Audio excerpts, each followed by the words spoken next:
Hey guys, we've got a Xbox One game review video today.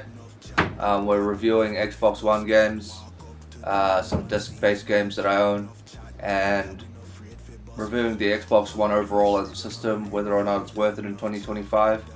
I've got 4 physical disc-based games here to review, and they're all Xbox One games. So to start with, we've got Dead Rising 3. Well, Dead Rising 3 is a zombies beat 'em up open world adventure.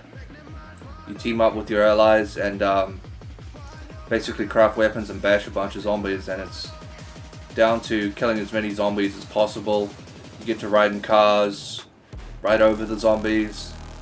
You get to create custom vehicles, custom skill loadouts, custom weapons. It's a great game to blow off some steam, and it's a great game to relieve stress overall. I highly recommend Dead Rising 3 on the Xbox One. And I've got the Day 1 edition. I don't know how much of a difference it makes, but I guess that's just the way that goes.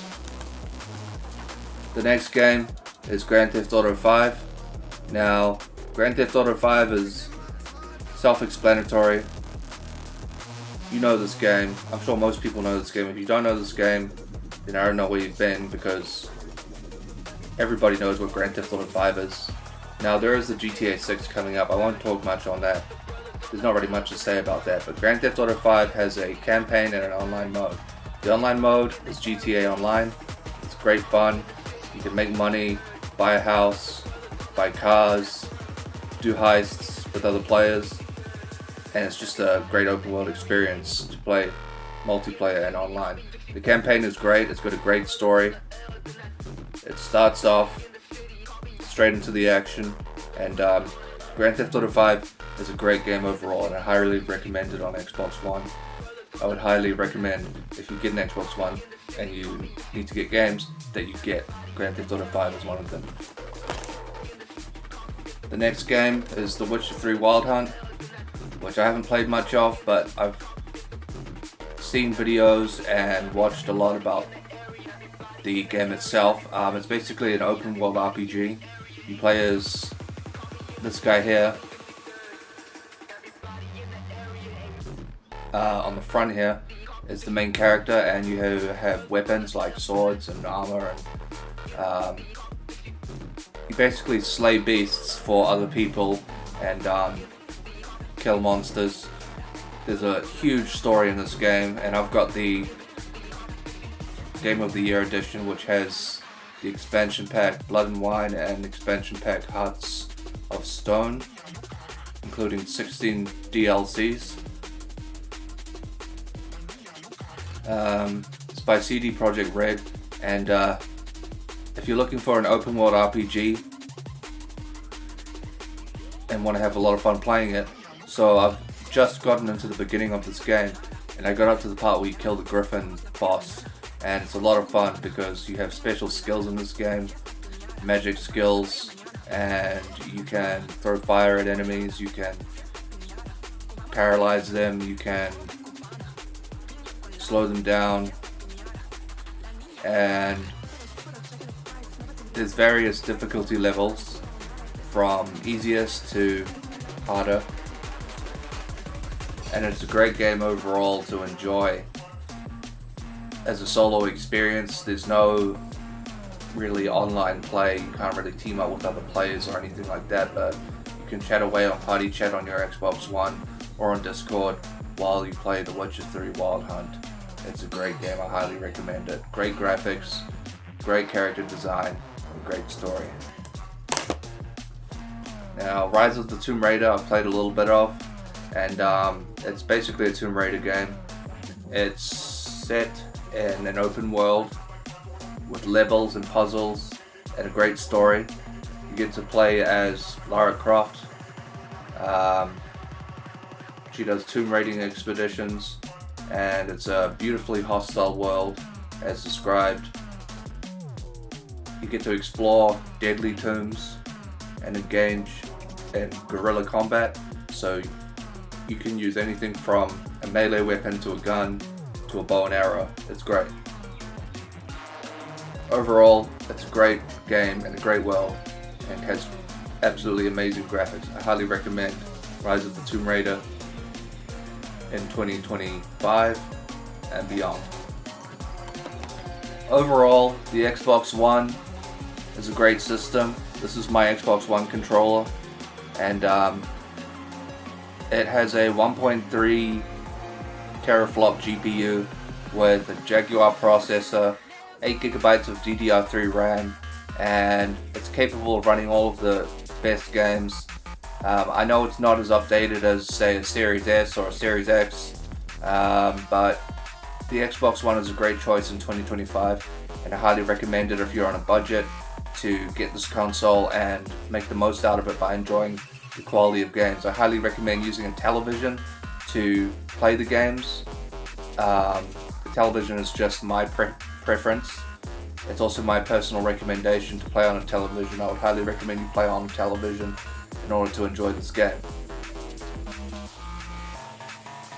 Now, this is my Xbox One headset. It's a Turtle Beach, and it's a great headset. I can't specify other than that it's a Turtle Beach Recon headset, and it's a great headset. I use it to chat on Discord and to enjoy headphone audio when I need the TV to be a little bit more quiet. Usually it's just for Discord. If I were to play late at night, I would obviously use this headset, so it's great. So, the final verdict: do you need an Xbox One in 2025? Well, it's a great video game system. It's great to be a part of the Xbox franchise, and it's great to play these video games, disc-based or digital, and have a great time doing it. I recommend some free-to-play games like Neverwinter. Neverwinter is an MMORPG. I've leveled up a Warlock Hellbringer on there, and it's a great game with great combat, great features. Overall, a lot of fun. Game Pass Ultimate is the highest end subscription that you can buy on this platform, and it allows you to access a huge library of games to download and play as you like, or the cloud streaming service where you select a game and play it on the cloud. And the quality is just great. The latency is fine. Overall, the cloud gaming system works great on the Xbox One. I have no complaints. So, in 2025, do you need an Xbox One? The answer is make it your own decision, but if I were to recommend either a PS4, a Nintendo Switch, or an Xbox One, I would highly recommend the Xbox One as the console that you go to experience your entertainment needs. You can watch television on the Xbox One as well, through the YouTube app, through the Netflix app, through the Plex app, through the Twitch app as well.